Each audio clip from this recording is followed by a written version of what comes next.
ஐயனார் துணை சீரியல்ல அடுத்த வர எபிசோட்ல சோழன் இருந்துட்டு நான் எந்த தப்பும் பண்ணலை அப்படின்ற மாதிரி சொல்கிறாங்க.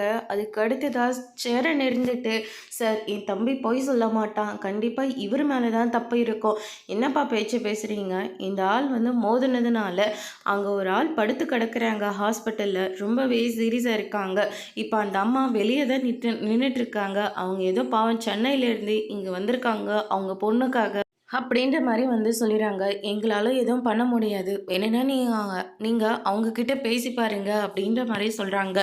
நிலாவும் சேரனும் பேசலான்னு சொல்லிட்டு போகிறாங்க. வெளியே நின்றுட்டுருக்கிறது நிலாவுடைய அம்மா, ஹாஸ்பிட்டலில் படுத்து கிடக்கிறது நிலாவுடைய அப்பா. அதை பார்த்த உடனே நிலா பயங்கரமாக ஷாக் ஆகுறாங்க.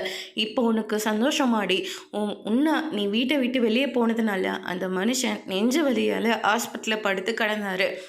அதுக்கப்புறம் பொண்ணுன்னு சமாதானம் பண்ணி உன்னை வீட்டோட வச்சுக்கணுன்னு ஆசைப்பட்டதுனால தான் அவர் இது எல்லாத்தையுமே பண்ணார். ஆனால் கடைசியில் இவளை விட்டு அவர் இப்படி ஹாஸ்பிட்டலில் படுக்க வச்சிட்டல அப்படின்ற மாதிரி சொல்லிடுறாங்க. இதை கேட்டோன்னே நிலா பயங்கரமாக ஷாக் ஆகுறாங்க. அம்மா என்னம்மா சொல்கிற, இப்போ அப்பா எப்படிம்மா இருக்காரு, இன்னைக்கு சாகலாமா இல்லை நாளைக்கே சாகலாமான்னு படுத்து கிடக்கிறாரு. அவருக்கு மட்டும் ஏதாவது ஒன்று ஆச்சுன்னா இந்த குடும்பத்தில் ஒருத்தனையும் நான் சும்மா விட மாட்டேன் அப்படின்னு சொல்லிட்டு நிலாவோட அம்மா பயங்கரமாக பேசுகிறாங்க. நிலா இருந்துட்டு அப்பாவை பார்க்கணுன்னு சொல்லிட்டு ஹாஸ்பிட்டலுக்கு போகிறாங்க.